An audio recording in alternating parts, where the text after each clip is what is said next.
All right, all right. Welcome to the Savvy Sap Show on Revolutionary Blackout Network. I'm your host, Sabrina Salvati.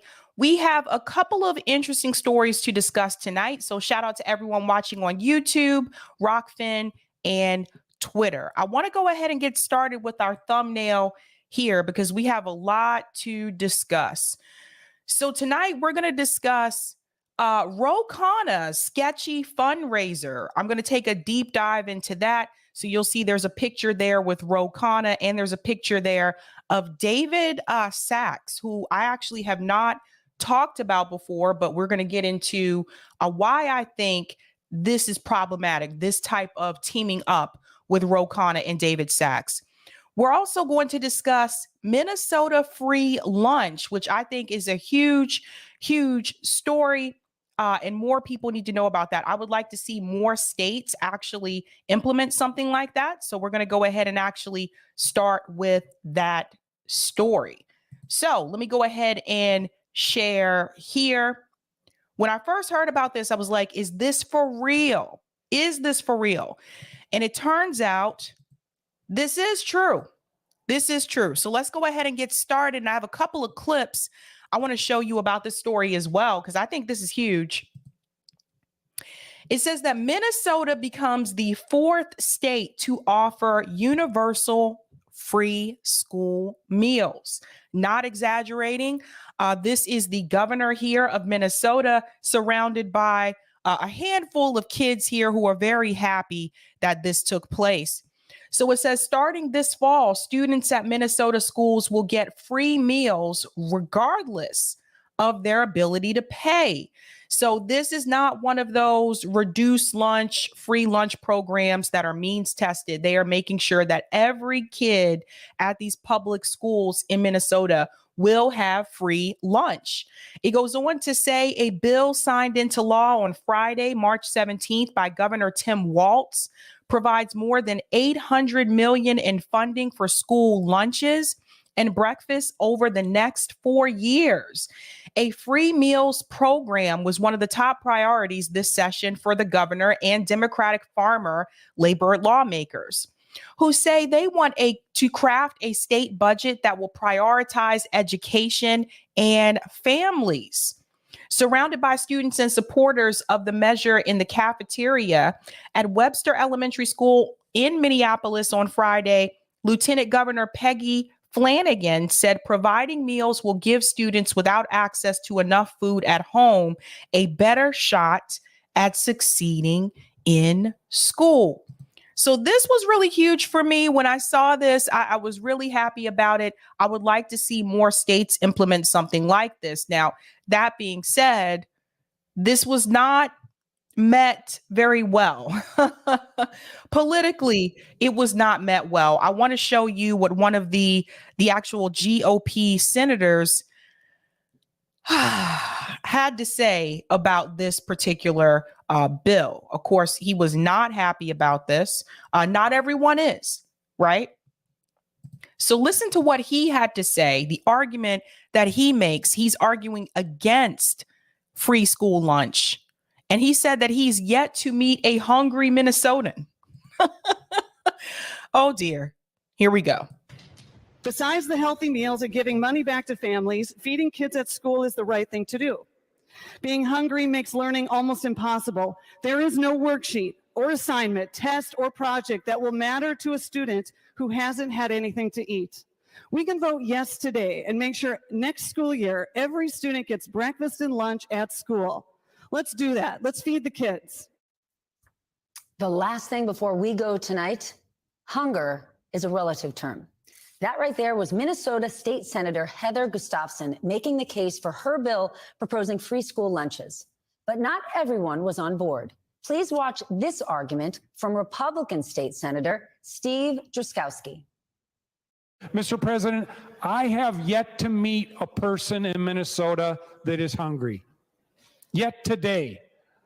I have yet to meet a person in Minnesota that says they don't have access to enough food to eat. I just want to go ahead and pause it there because I would, if I had the opportunity, I would like to ask him, why is that? Why hasn't he met someone in Minnesota that is hungry. You know, the statistics don't show or don't actually support what he is saying. There are a lot of kids at these schools, at least these public schools, that the only time they actually get to eat that day is that free lunch and that free breakfast at their school. And as someone who's worked in these school systems, I'm very familiar with that. So maybe he doesn't know someone who is hungry because maybe he is in a bubble. Maybe he is in an economic bubble where he is actually not communicating with people outside of his class. Maybe he's not communicating with working class people. Maybe he's not communicating with poor people. Maybe he's just talking to people that are in his class bubble. But to say that you've never met a hungry person, regardless of what state you live in, I find that to be a little bit odd.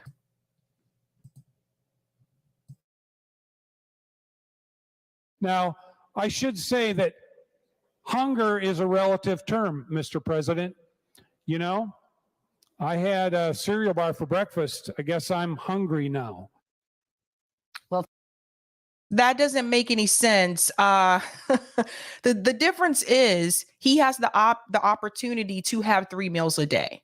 Financially, he can have 3 meals a day. And there are a lot of kids in this country that cannot. This is why one of the things that the Democrats are still bragging about is they were able to lift half the kids out of poverty, right? That's not a bragging point. The other half are still impoverished. But that being said, what it does speak to is the fact that people are not aware because they're not paying attention. They're not aware because they're not associating with the people who have those types of economic needs. So for him to just try to relate his own situation to someone who is impoverished, I don't feel that that's fair. Just going to keep that there. well, for fact's sake, Senator, I have never met lots of people, but I know they exist. I know lots of them are suffering. Like the 1 in 6 children in Minnesota who experience food insecurity, according to the anti-hunger groups. And the estimated 8% of the children in one of the counties you represent, sir, who lived in poverty in 2021. That is up from 7% the previous year. Luckily, your colleagues were not persuaded by your argument, and they voted to pass the legislation 38-26. Once the bill is signed, Minnesota will join states like California and Colorado in providing free meals to kids. So chew on that, Senator. So California and Colorado are one of the other states that actually are providing free meals as well. Now, this is new to me. I've never lived in a state that did provide like free lunch to everyone or free breakfast to everyone. So I did not have that experience, but I think every state should implement that policy. I don't think it should just be those states, so to speak. Now, he's not alone, though. He's not alone, because I want you to hear from another politician in Minnesota who also apparently was just not aware, And you have to ask yourself again, why is that? Let's get into this story here. Now, here's a clip here from Walter Hudson. Rising star alert.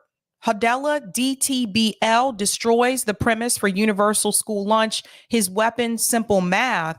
By a generous reading of Dem's own claims, 60% of kids in Minnesota surely have no need for free lunch. That translates to 120 million in annual waste minimum. Ay. Listen to this. I don't even know what to say.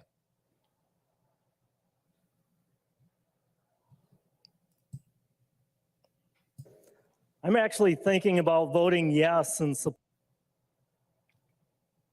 All these Twitter videos. support of this bill.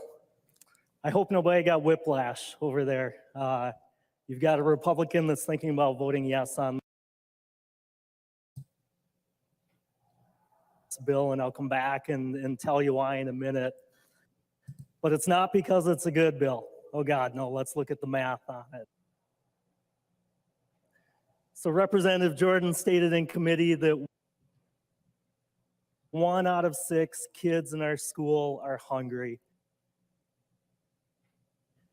That was shocking to me. I had no idea the number was that high. So here's another one who's saying the same thing. 1 out of 6 kids are hungry in Minnesota, and he's also saying he had no idea the number was that high. And we have to ask ourselves again, why is that? Again, I think it's because they're not communicating with people that are outside of their class. Kinky says, I got free homemade school meals in California growing up. When did they start charging? Yeah, I didn't know that was a thing. Like, apparently in California, I never lived there, but I always had to pay for my lunch. You could either bring your own lunch or you had to pay for your lunch. Eric says it's about poverty. That's right. 100%. Cobra says they give the kids here crappy peanut butter and nasty bread. That's their free lunch. And whoops, sorry, lower class minority district. The shipment didn't arrive this month. Interesting. Leroy said those clowns never want to look at the math when it comes to the war they fund. No, they don't. Like, it's only when this money is supposed to go to the people. That's when they seem to have a problem, and they haven't seemed to look at the numbers. 1 out of 6 kids hungry.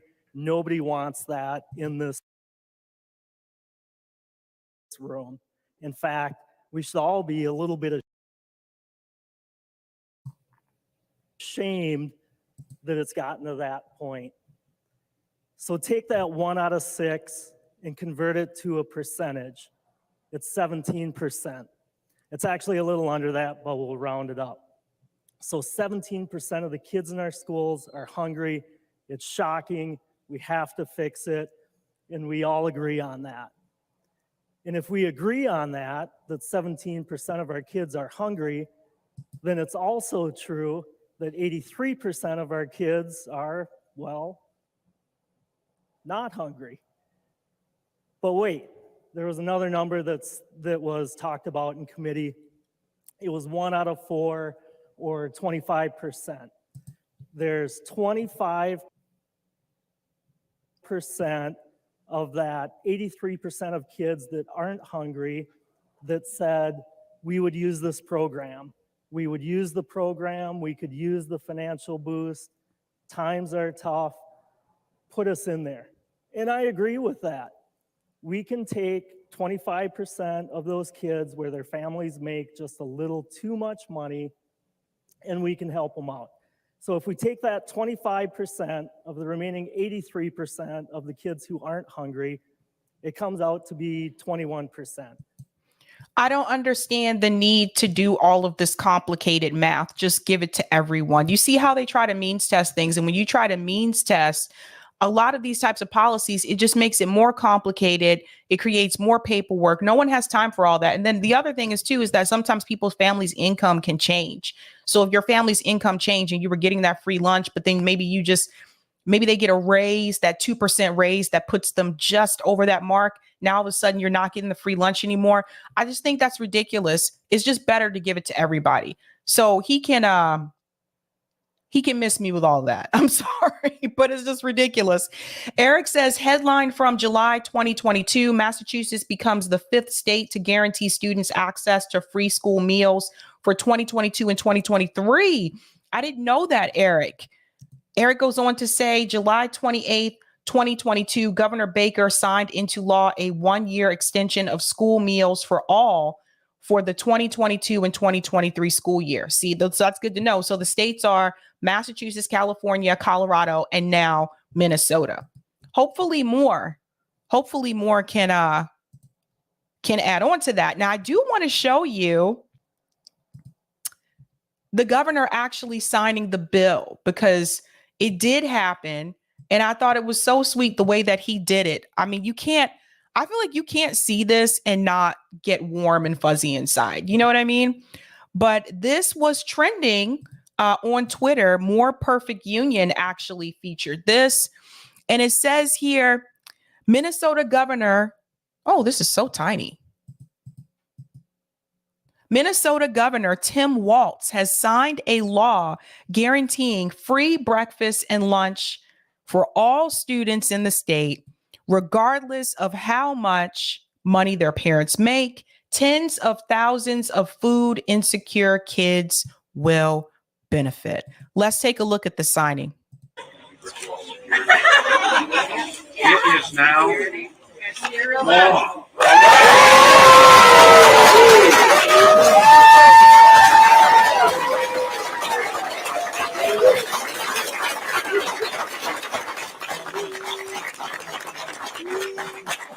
Ow!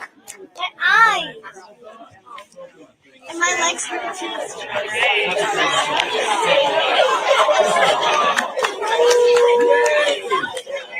Hey, good job, Webster.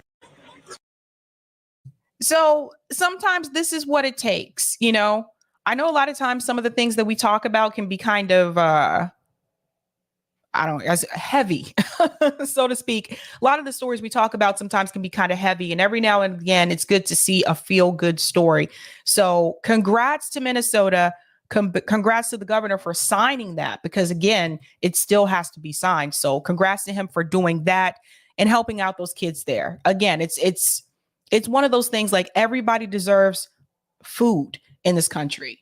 Everyone deserves housing. Like, these aren't crazy ideas. So I think this is really important for people to fully understand. What was that, Kinky? It's the USDA food pyramid that is downgrading the institutional quality of food.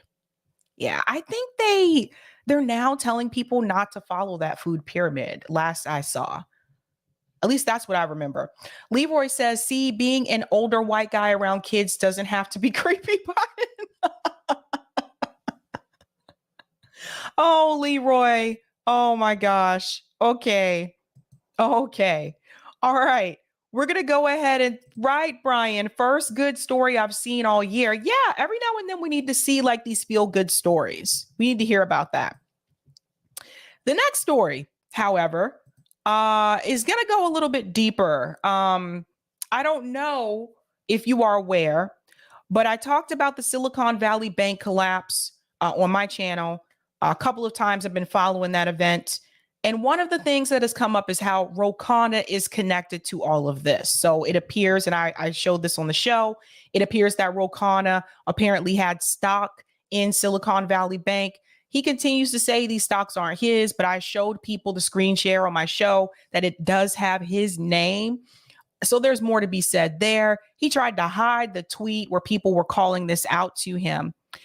But it gets even crazier, because this goes further, because now Ro Khanna is scheduled to have a fundraiser with David Sachs. Now, if you don't know who David Sachs is, you're going to find out tonight. I have a lot to show, a lot to say, but it goes against everything that Ro Khanna says that he stands for as a progressive, quote unquote, progressive grassroots politician. Now, I saw this on Twitter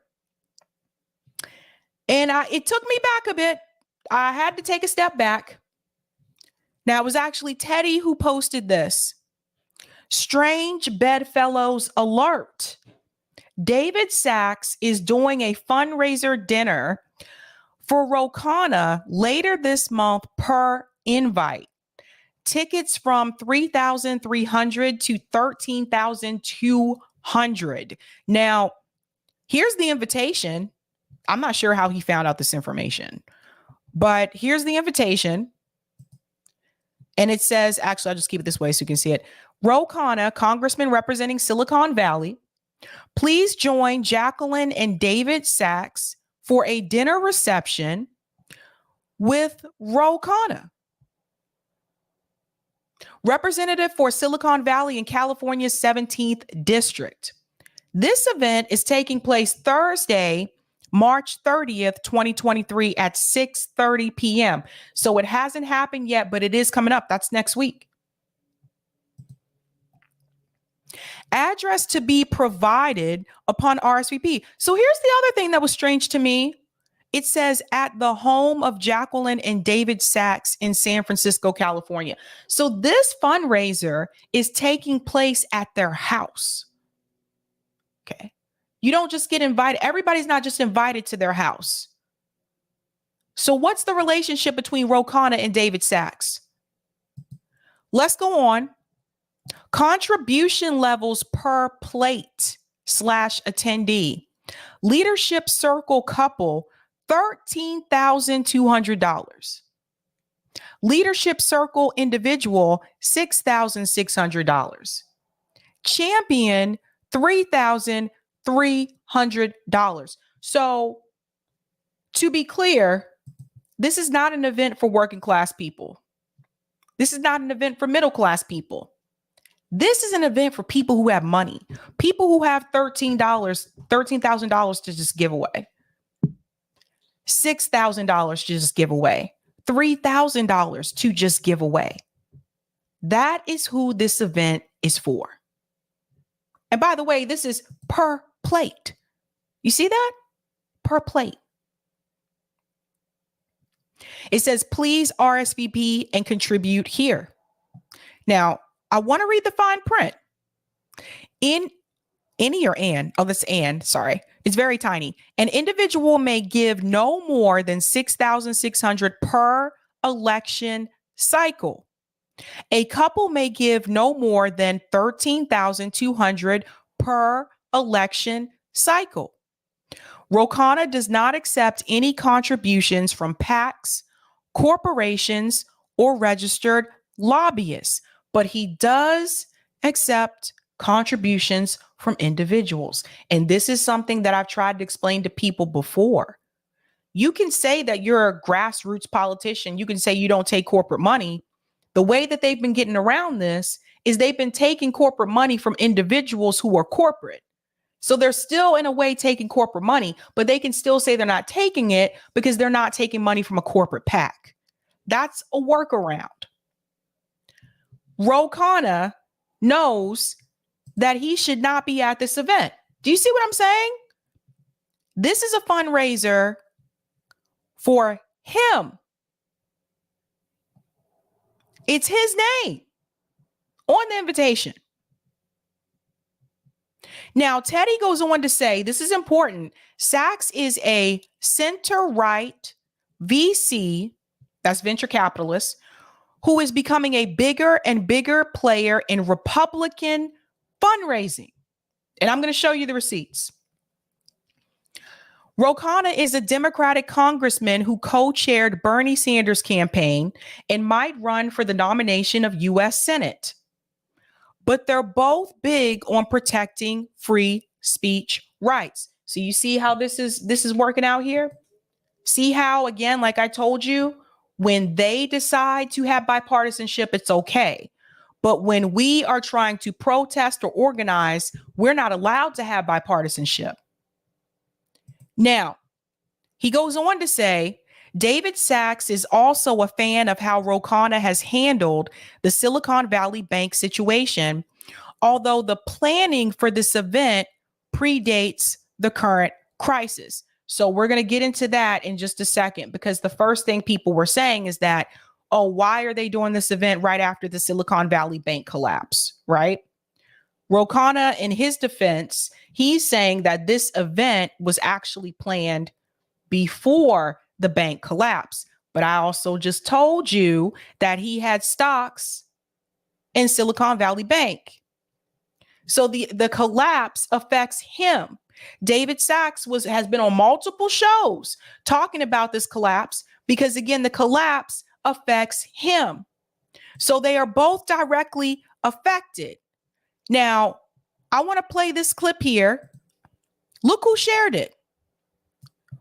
David Sachs shared this clip. Kudos to Ro Khanna. Every word of this is true. Decisive action is needed to protect the regional banking system. The run on other banks has already started. So you see how they backing each other up? So let's go ahead and start this clip here. Make sure we have sound. I wonder what you make of the Treasury Secretary's remarks. I know you've been in contact with the White House, with Treasury, and with FDIC.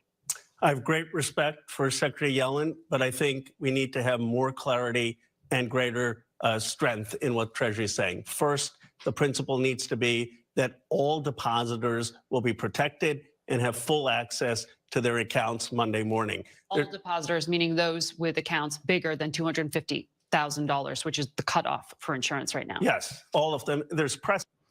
He means people like David Sachs, people who have deposits over $250,000. That's important for people to know. Precedent for this. Chair Powell, when he was at Treasury in 1991, the Bank of New England collapsed. And Chair Powell said that Treasury coordinated with FDIC and with the Fed, and they insured every depositor then. And why did they do it? They didn't want a regional run on the banks. Here's what I'm hearing from people in my constituency. They are getting notes to pull out of regional banks, and all of this will be consolidated in the top 4 banks. We don't want that as a nation, especially if you're progressive. The other thing is the payroll companies that are involved. Some of them have 400,000 folks. They're not going to be able to meet payroll if they don't have access to the deposits. So I want to make something very clear. This is not just about this fundraiser that's coming up. This is not just about helping Ro Khanna campaign. This is also about making sure that they help those depositors who had their money in Silicon Valley Bank. Now, I want to go ahead and pull up this article here. I'm going to show you a video to explain to you who David Sachs is. Now, he has some good points on some issues, but he's still corporate. So let's not get it twisted. And more people should be calling this out. More people should be calling it out that here you have Ro Khanna seriously locking hands here with David Sachs, a venture capitalist.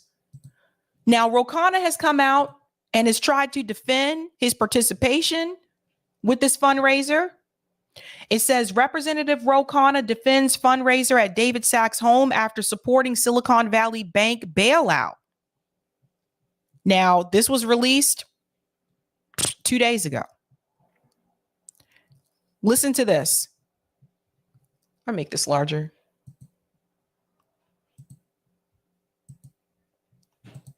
Representative Ro Khanna, the Democratic congressman from Silicon Valley, is defending his plan to hold a fundraiser at the home of venture capitalist David Sachs in the wake of advocating for government intervention in Silicon Valley Bank collapse. Sachs, who was PayPal Holdings Inc., PYPL, plus 1.82% founding chief operating officer, and often tweets political opinions that mostly differ from Khanna's, was among the most outspoken of venture capitalists calling for the government to step in after the second largest bank failure in U.S. history. At one point in the weekend after the bank's collapse, Sachs tweeted, "Where is Powell? Where is Yellen? Stop this crisis now," and has lately been defending the perceived role of venture capitalists in the collapse. Now, why would he defend that? Because he is one of them. He's a venture capitalist, so they're going to protect each other. The timing of the fundraiser is coincidental. This is coming from Ro Khanna. Khanna told Market Watch in an interview this week it was planned last month before the Silicon Valley Bank failure and Khanna's advocacy for the bailout that Sachs also sought, he said. On their opposing political views, Khanna said David Sachs knows what my agenda is. He knows I'm a supporter of Bernie Sanders and of higher taxes on people like him. And yet he's still willing to do this fundraiser for you. How are you helping him? Because this is how it works in politics. You scratch my back, I'll scratch your back. So what is Ro Khanna doing for David Sachs? The congressman added that he disagrees with Sachs' support of Republican politicians such as Florida's Governor Ron DeSantis and Ohio Senator J.D. Vance. So again, when it comes to the politicians, these venture capitalists, these corporatists, it is okay for them to have bipartisanship. It's okay with Ro Khanna. And by the way, the next person who interviews Ro Khanna needs to call this out.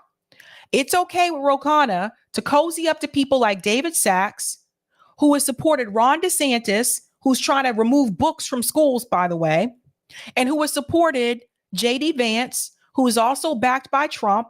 And I'm going to show you how he's donated as well when it comes to politicians. It's okay for Ro Khanna to organize with him, to collaborate with him, to fundraise with him. This is what I meant before when I said both of these parties have some of the same donors. David Sachs is one of those people. And although he's donating to Democrat politicians, he is heavily donated to Republican politicians, more so than Democrat politicians. When Reach for Comment Tuesday, Sachs referred to Market Watch to his recent tweet about Ro Khanna, which acknowledged that both he and the congressman are getting criticized about the fundraiser, as they should. So this is what he tweeted. I came to respect Ro Khanna when he supported free speech in the Twitter files and endorsed a diplomatic track on Ukraine in parallel with military funding. It's a sad statement that both of us are being attacked by our respective sides for seeking to find common ground. And then here's Ro Khanna here. Look at this. It says, politics is about addition and persuasion.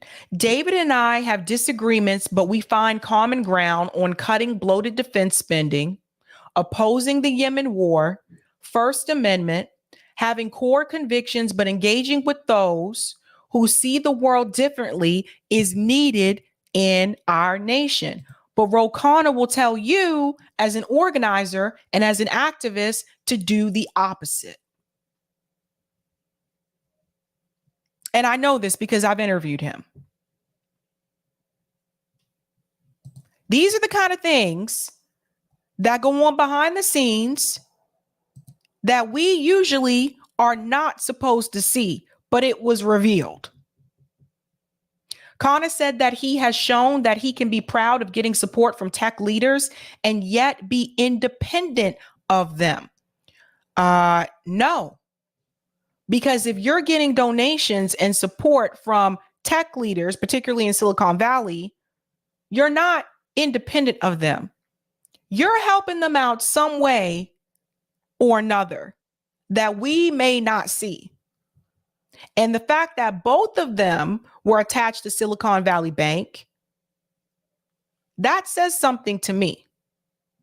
Now, it goes on to say the tech community explicitly lobbied me on deregulation in 2018, and I stood up to them and voted against it. He was probably given the green light to do that.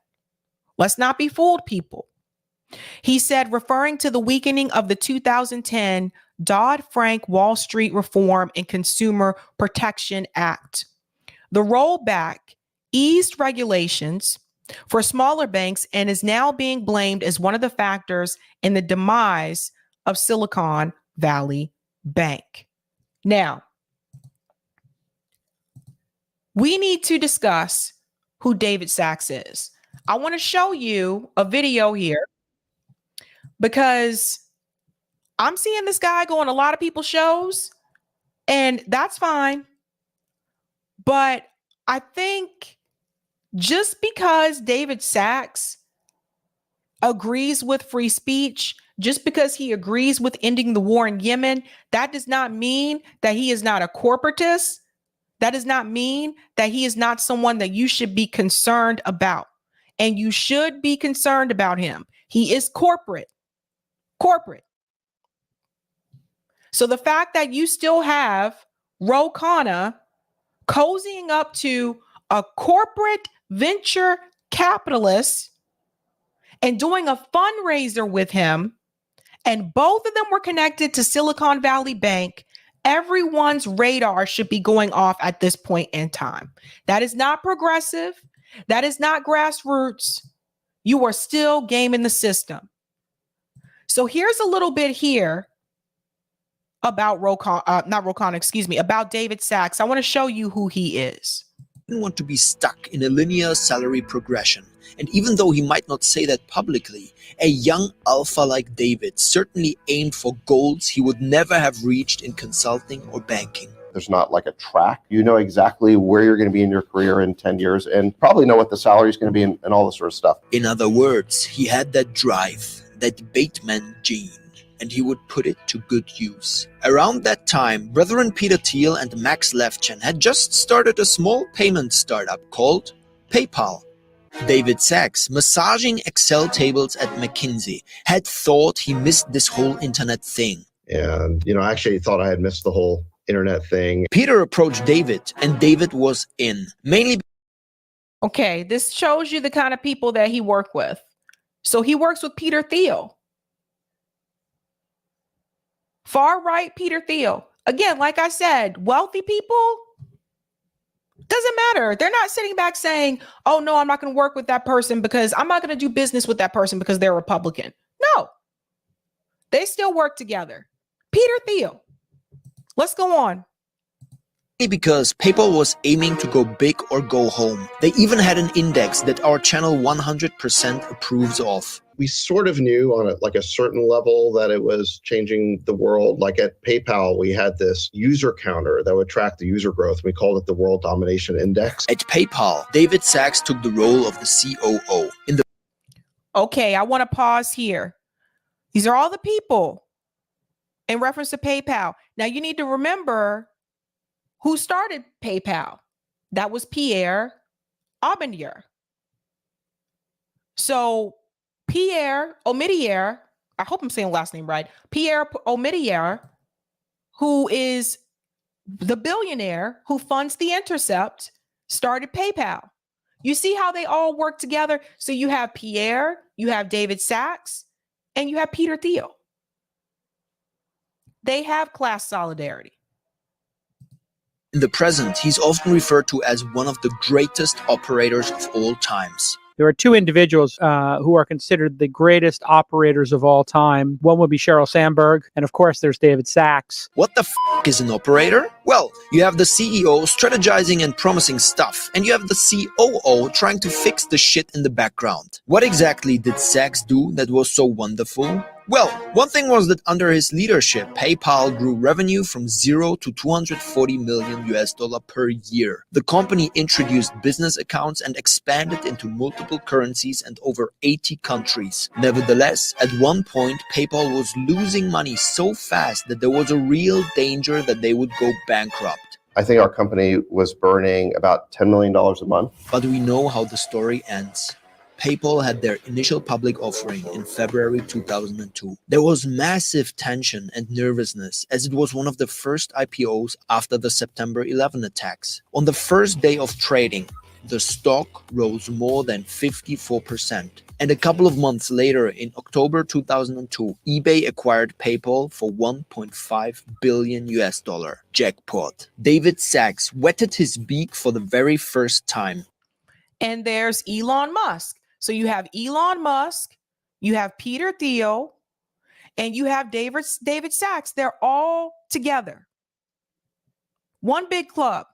He didn't make hundreds of millions or billions, but it definitely qualified as f*** you money. At this point, let's run a little thought experiment. What if Sachs would have held on to his stake in PayPal? PayPal is at a 300 plus billion market cap today. Probably sold these companies too early. I think one of the dilemmas about being a pioneer in a market is you don't really know how big that market's going to be. Sachs could be much richer than he is today, up there in multi-billion-dollar territories. But the truth is, it's very difficult to assess the right time to exit a startup, especially if you are not rich yet, and thus you are tempted by the money that's being offered to you. Do you really want to risk falling back to zero? That's why typically it's necessary for a founder to have 1 to 2 smaller exits that provide for some fuck you money. A couple of millions in the bank, and during your next startup, you will be able to hold out longer before giving in to these billion-dollar acquisition proposals. And also for Sachs.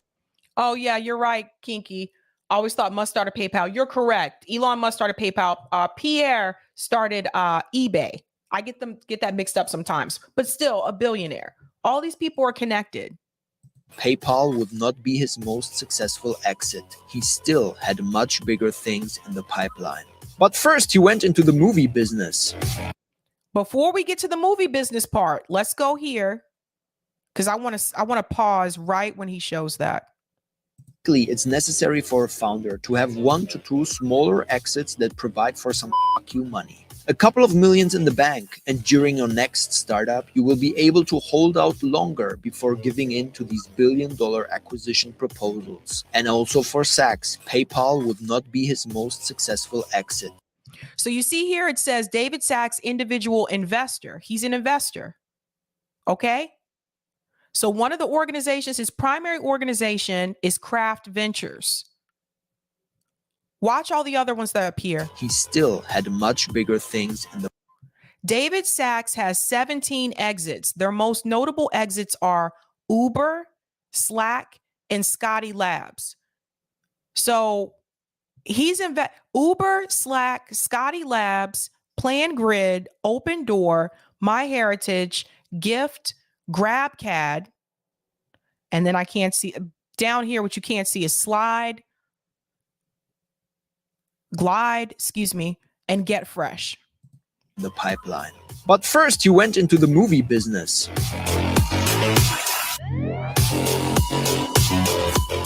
So he's even invested in Hollywood. This is who Khanna is fundraising with. I'd always liked movies, and I watched a lot of them, especially third year law school. The most popular movie Sachs produced and financed is the movie Thank You for Smoking. The movie follows the efforts of Big Tobacco's chief spokesman Nick Naylor, who lobbies on behalf of cigarettes while also trying to remain a role model for his 12-year-old son. And of course, David was successful with it. What did you expect? Thank You for Smoking was nominated for 2 Golden Globes in 2007. The movie also won Best Screenplay at the Independent Spirit Awards, Audience Awards at both the Munich and Norwegian film festivals, as well as some more awards that probably none of my audience has ever heard of. The movie was produced on a budget of $10 million and grossed $39 million in box office. Although David wet his beak, it's safe to say that he worked on movies because he was intrinsically motivated and passionate about it. Nevertheless, after some years, Sachs was looking for a new adventure. Well, after spending a few years in Hollywood, I started to become nostalgic for the relative sanity of Silicon Valley.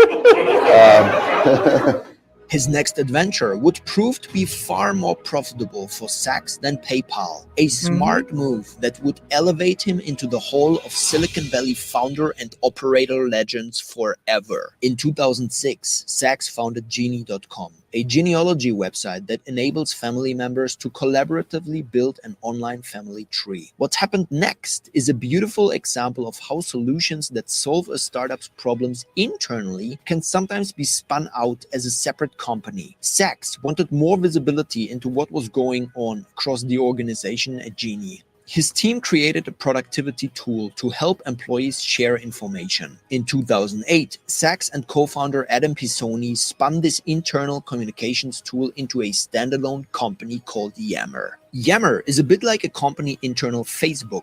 Employees can communicate, post status updates, or collaborate in working groups. Thanks to a secret technique, Yammer was one of the fastest growing software as a service companies in history, exceeding 8 million enterprise users in just 4 years, and pocketing an impressive 142 million in funding from venture capital firms. How did Yammer achieve this rapid growth?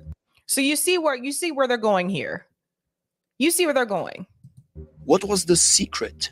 And I tend to focus on bottom-up SaaS. It's SaaS, it's business software where the users or the employees of the company pull the software into the company like a consumer would. So it's kind of consumerized business software. That was the go-to-market strategy or the idea that Yammer really pioneered, a dozen years ago. Something David Sachs certainly is at this point. And he's also a big fan and friend of Peter Thiel. He's a fan and friend of Peter Thiel. So they're not just business partners. Peter Thiel.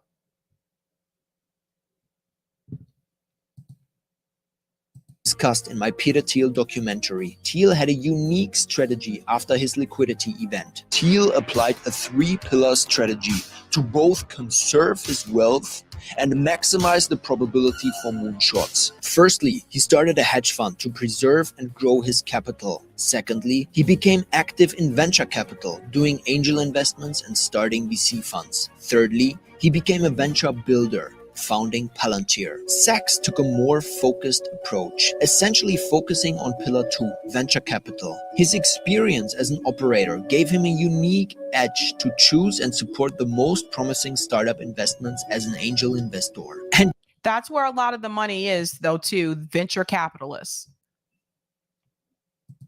These people are making like millions. I want to make sure I show you the other piece before I show you who he has donated money to. Here's the part you may not know. This is going to crack you up. When we talk about David's next adventure, don't shoot the messenger. But wait for it. Sachs ever return to the poker table, go all in, and hope to build another massive company? It's unlikely. I go on Zoom calls a couple of times a day. It's a great life. It's flattering, but I'm done. I'm done operating. Although Sachs fans will know that he started a social podcasting app called Call In summer 2021, around the time when people still gave a single about. That's right. He's the one who started Call In. He's the one who started Call In, guys. David Sachs. Now, I want to show you more. I'm not going to finish that video because there's something else I want to show you too. Yes, Bad Cookies. Yes, he did. He started Call In. And again, he doesn't claim to not be a corporatist. He doesn't claim to be progressive or any of those things. The problem is, though, is that Ro Khanna does. Ro Khanna says that he doesn't take, PAC money and, he's a progressive, he's grassroots. But here he is doing a fundraiser at David Sachs' home, at his home, where the highest plate is $13,000 and the lowest is $3,000. So that being said, though, we need to talk about his donations. Because I always tell you to follow the money. And you can see this on the FEC. So the Federal Elections Commission, you can look this up for yourself, but I want to show you who he's donating to. Let me make this larger for you so you can see it because it's very tiny. That's about right. Yeah, that's better. Okay. Who is David Sachs donating to? Now, what I want to do, you can't scroll with this one. Let me make it a little bit smaller. Sorry, guys. Because I need to be able to scroll over, which I cannot do. Actually, I don't have to do that. I want to show you. See, here's contributor name. So you can see he's the one donating. There's his name here. And then we have recipient, right? So let's go back. Let's start 2021. Look at who David Sachs, look at who he's donating to. Act Blue, right? So that's Democrats. Democrats there. Let me make sure I'm going in the right order because I may have to come out and go back in. But so far you see a lot of Democrats, right? Let me make sure, let me make this a little bit smaller because I saw this earlier and I might be missing amount, receipt, date. Let's see, because I saw, we're going to go to 100. I saw where he donated right about there. Bam. Make this larger. Now that I see where it's at. I hate these kind of screens that have this panel over here on the side. Anywho, and you can't scroll over. Okay. David Sachs donating to, in 2021, he donated to JD Vance. Not once, but twice. $2,900, $800. That was a Trump-backed Republican in Ohio. See, again, this is someone that in the past, they actually donated heavily more so to Republicans. They're donating more so to Democrats now, but the point that I'm trying to make is he donates to both parties. And neither party has any problem taking any money from him. So this is an issue. He's donating to Trump candidates. And that's who Ro Khanna is okay with having a fundraiser with. He's okay with having a fundraiser with that guy. Let's see who else. He donates to PACs as well. Stand for America PAC. Working for Ohio. Let's go down here a little bit. We can also sort. He donates to Act Blue, obviously. See, he's smart. These are small amounts, right? Multiple small amounts. Purple Good Government PAC, Purple PAC, PGG PAC, PPA, or excuse me, PPAC. Mark Kelly for Senate. Mark Kelly is a Democrat who ran in Arizona. So like I said, he donated to both. Now let's go back up to the top because I want to change the date. Let's go to, actually, can we sort by amount? This is going to blow your mind. When you sort by amount, largest amount, this goes back to April 2022. Protect Ohio Values PAC.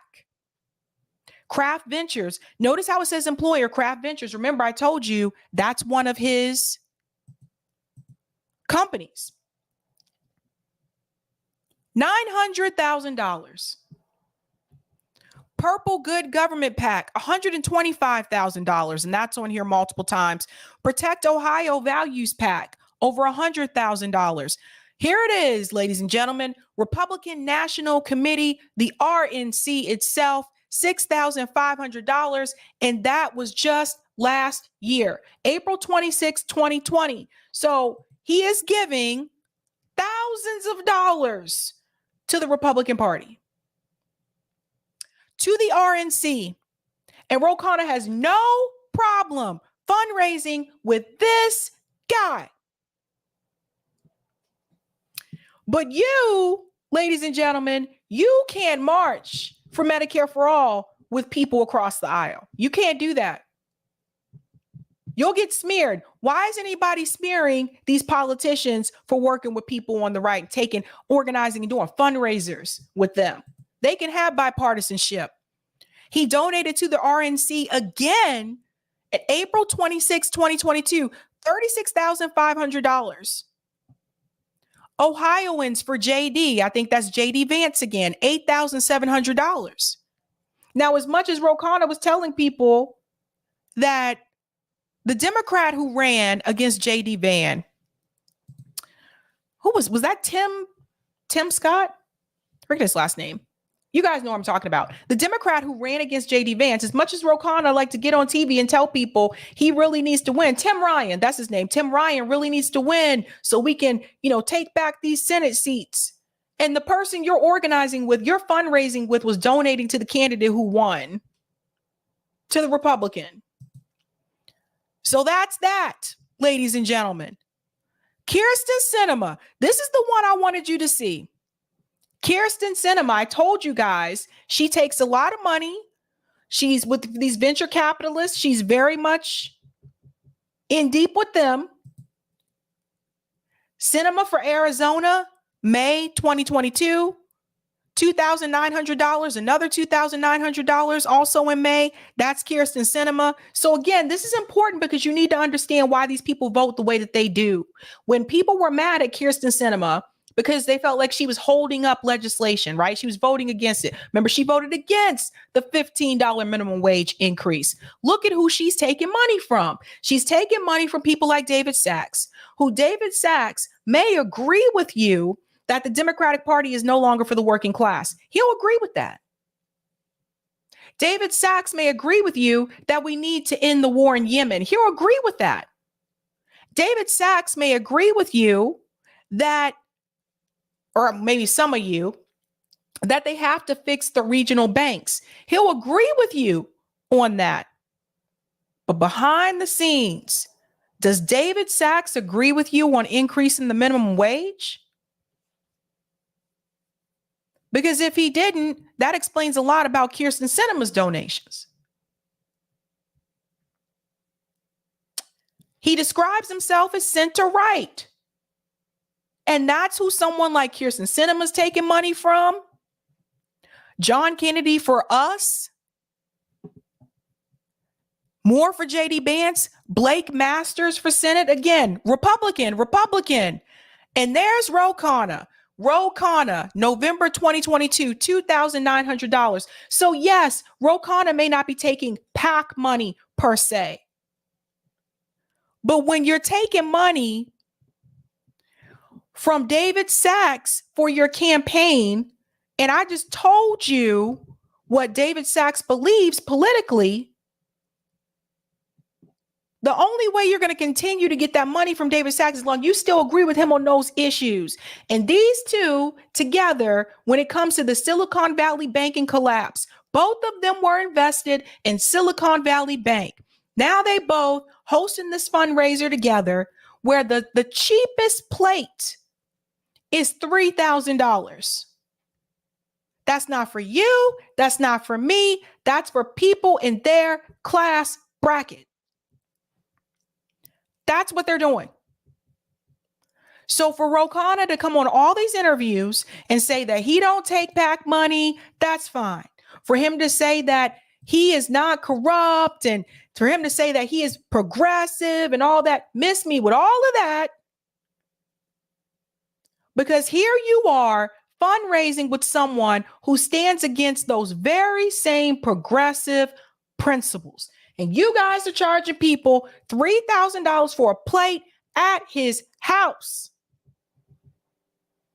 That fundraiser takes place next week, by the way.